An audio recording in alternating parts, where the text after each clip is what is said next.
I bet you never had a brownie pound cake before. A luscious fudgy brownie mixed with a vanilla buttermilk pound cake swirled to perfection, covered with a brown butter cream cheese glaze. This video, I'm going to teach you how to make this from scratch, and you will have all of my tips and tricks in order to achieve this pound cake. So the first thing I'm going to do is I'm going to sift my white lily all-purpose flour. The recipe to this cake is in my Southern Poundcakes ebook. The link will be in my bio, but it'll have the full recipe and instructions and measurements, everything that you need. We're going to sift our all-purpose flour, and then we're going to add our salt and baking powder and place that to the side while we work on the rest of the pound cake. So I got some sugar going in. This is pure cane granulated sugar, some softened room temperature butter, and we're going to mix that on low speed till everything is combined. We don't want the sugar to go everywhere, but you're going to mix that, and we're looking for a light white color. You're going to see exactly what I'm talking about coming up. This is the white color that you're looking for, and this only can be achieved if you mix for around 5 to 7 minutes. And make sure that you stop and scrape down your bowl. You don't want your butter to be sticking to the bottom. You want it to be mixed well, and you want it to emulsify. So make sure you stop your mixer and kind of scrub it down. Next, you're going to go in with your eggs one at a time, and you're going to make sure each one is combined before adding in the next egg. This cake is incredibly moist, so you're going to need my secret method in order to, make sure that the cake comes out clean. It doesn't get stuck to the pan.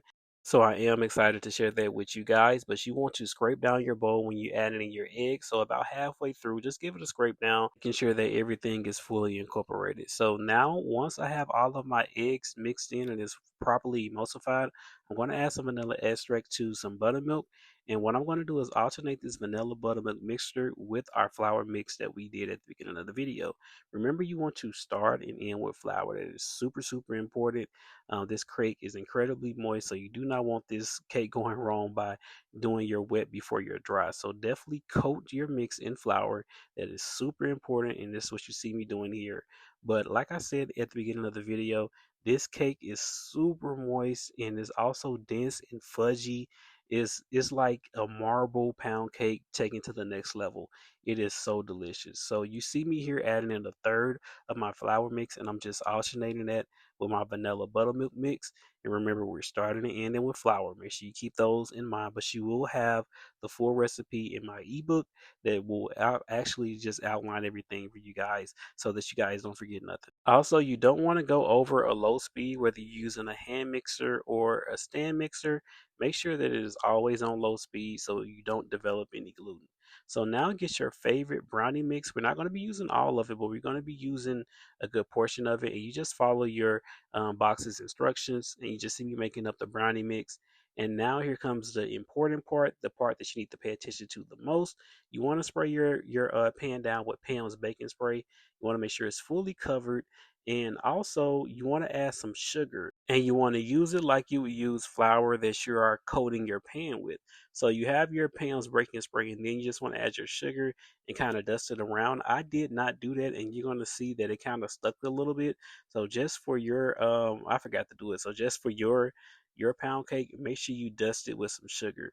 So now you see me alternating between the vanilla buttermilk pound cake and the brownie mix. So as you can see, I'm kind of alternating which side that I put it on as I'm adding my vanilla buttermilk pound cake. So I was trying to do it in layers, kind of put a couple of scoops of brownie to the side from the left to the right, and then when I put some more vanilla buttermilk pound cake batter on top of that, try to alternate sides. But as you can see, it kind of just moved to the top of the cake. I was trying to create that marble effect, but it's okay though.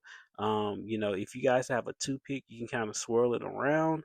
But just since it's going to bake up, I don't know, for some reason, I guess because it's super, super fudgy, the brownie mix kind of goes all the way to the top, even though you can clearly see me just, layering it and mixing it.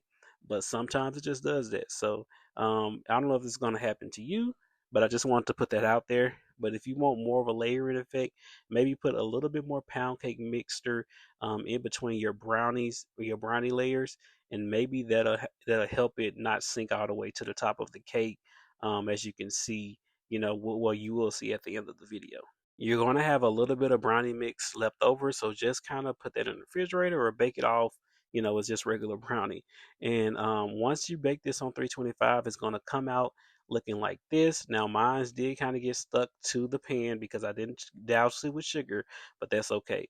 So this actually this vanilla glaze is in the pound cake recipe. Well, all I did was brown some butter and add a scoop of cream cheese to it. So I browned the same amount of butter that's in the vanilla frosting recipe, and I just add 2 tablespoons of cream cheese because I want it a little bit thicker so it can kind of, you cover up the blemish of it being stuck to the pan, which really kind of broke my heart. So make sure you guys are actually coating your pans with sugar so you don't have that same problem. But you are going to want to whisk it, and you want to make sure it's well dissolved before adding in your powdered sugar.